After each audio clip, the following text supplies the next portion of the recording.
আপনি কি জানেন এখন সম্পূর্ণ ফ্রিতে নিজের একটি professional free fire tournament app তৈরি করা সম্ভব? হ্যাঁ, আজকের ভিডিওতে আমি একদম স্টেপ বাই স্টেপ আপনাদের শেখাবো কিভাবে কোনো খরচ ছাড়াই নিজে টুর্নামেন্ট অ্যাপ বানাবেন।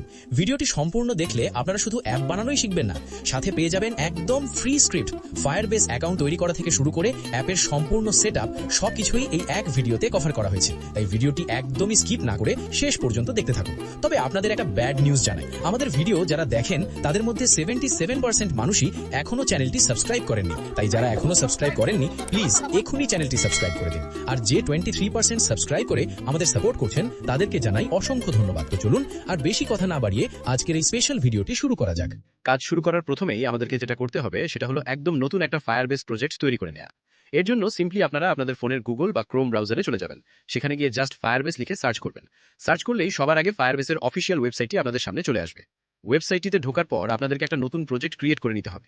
অবশ্য আপনাদের যদি আগে থেকেই কোনো প্রজেক্ট ক্রিয়েট করা থাকে তাহলে আর কষ্ট করে নতুন করে বানাতে হবে না, ওইটা দিয়েই কাজ চালাতে পারবেন। আর যাদের নেই তারা জাস্ট আপনাদের প্রজেক্টের একটা সুন্দর নাম আর প্রজেক্ট আইডি দিয়ে ঝটপট প্রজেক্টটি বানিয়ে নেবেন।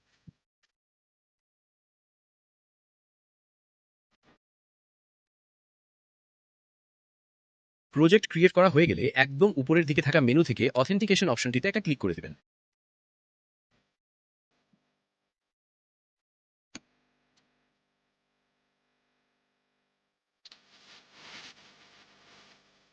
এরপর সেখানে গিয়ে email and password log in অপশনটি খুঁজে বের করে সেটাকে অন বা এনেবল করে নেবেন। ঠিক একইভাবে নিচের দিকে থাকা গুগল অপশনটাও অন করে নেবেন, যাতে ইউজাররা খুব সহজেই গুগল দিয়ে লগ ইন করতে পারে।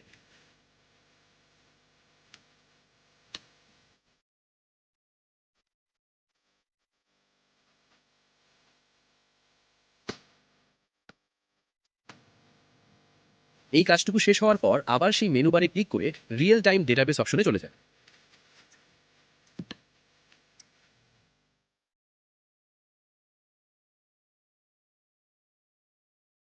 তারপর ক্রিয়েট ডেটাবেসে ক্লিক করে ডেটাবেস তৈরি করা শুরু করবেন।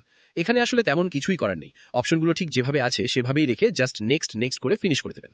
ডেটাবেস তৈরি হয়ে যাওয়ার পর উপরের দিকে থাকা রুলস ট্যাবটা ওপেন করবেন। সেখানে কোডের মতো কিছু লেখা দেখতে পাবেন। ওখান থেকে যেখানে ফলস লেখা আছে সেটাকে সাবধানে মুছে দিয়ে ট্রু লিখে দিবেন।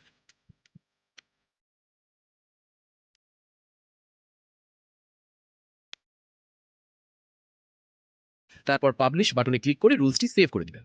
এর পরের ধাপে আবারও অপশন লিস্টে গিয়ে প্রজেক্ট ওভারভিউ অপশনটিতে যাবেন। সেখানে দেখতে পাবেন অ্যাড অ্যাপ লেখা আছে, ওটাতে একটা ক্লিক করবেন।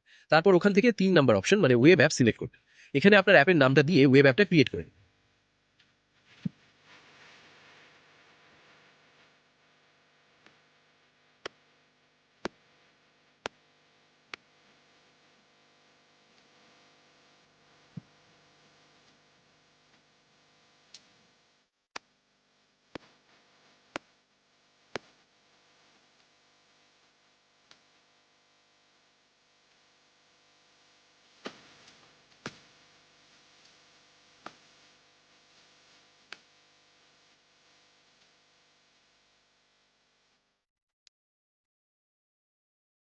কাজ শেষ হলে প্রজেক্ট সেটিংসে ক্লিক করে জেনারেল ট্যাবে চলে যাবেন।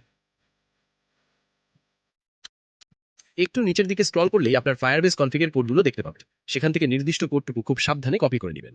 এবার আমাদের কাজ হবে হপ ওয়েব অ্যাপে। অ্যাপটি ওপেন করে আপনার কাঙ্ক্ষিত প্রজেক্টটি খুলে নেবেন। যদি আগে থেকে কোনো প্রজেক্ট না থাকে টেনশন নেই, জাস্ট একটা নতুন প্রজেক্ট বানিয়ে আমার দেওয়া স্ক্রিপ্টের কোডগুলো